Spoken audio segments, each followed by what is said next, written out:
It's Wednesday, the 16th of June 2021. Welcome to the Fear and Greed Business Headlines, the business news you need in just 5 minutes. I'm Sean Aylmer.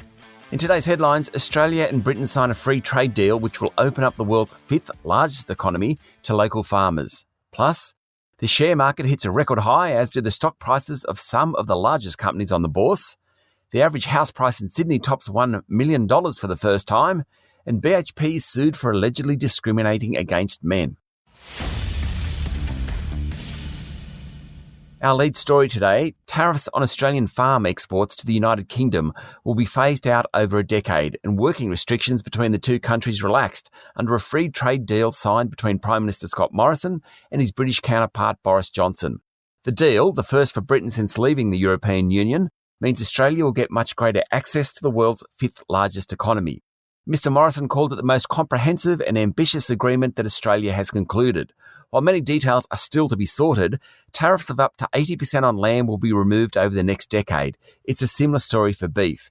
Tariffs on Australian dairy products will be eliminated after 5 years, sugar tariffs will phase out, and rice exports to the UK will be tariff-free immediately. The age limit for working visas will be lifted to 35 years. Seasonal agricultural visas will be offered to workers in both countries. The deal in the short term is as much symbolic as financial. Mr Morrison now heads to Paris to meet French President Emmanuel Macron. Australia is also negotiating an FTA with France, though that has a way to go. The Prime Minister is making the most of his trip to Europe. In international news, the number of overseas travellers entering Australia in April was almost 8 times the level of March, thanks to the New Zealand bubble.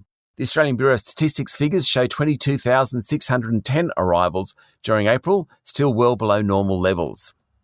Beijing has warned that it won't sit back if directly challenged by the West.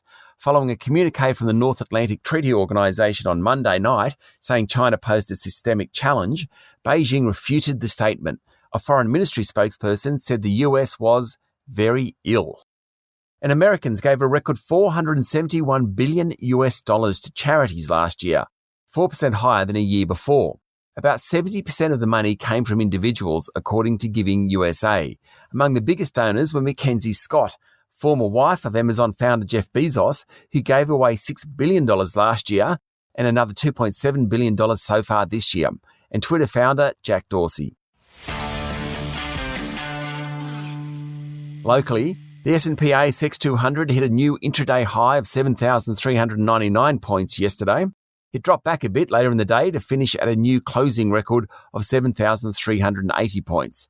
That was up 1% on the day, and all 11 sectors of the market rose, led by healthcare and technology stocks. Index leader, the Commonwealth Bank, closed up more than 2% to $103.45, a new record. Australia's largest company now has a market capitalisation of almost $180 billion. Both Wesfarmers and Woolworths, top 10 companies, also hit new records, as did building materials company James Hardie, hearing implant group Cochlear, miner Mineral Resources, retailer Premier Investments, Domino's Pizza, and fund manager Perpetual. The Reserve Bank board minutes from its June meeting were released yesterday and showed that the central bank was steadfast in its belief that the official cash rate won't rise until 2024. The board said it was committed to doing what it could to support the Australian economy. It would maintain supportive monetary conditions until its goals for employment and inflation were achieved. The RBA said the pickup globally was uneven, and in Australia the economy was stronger than expected, though inflation and wage pressures remained subdued. However, the bank indicated it would be more flexible in its government bond buying program. The total value of residential dwellings in Australia was close to $8.3 trillion during the March quarter, after a surge in house prices. The mean price of a home in Australia is now $779,000, according to the Australian Bureau of Statistics. New South Wales accounts for 40% of the value of housing across the country, with a 6.2% jump in prices during the quarter.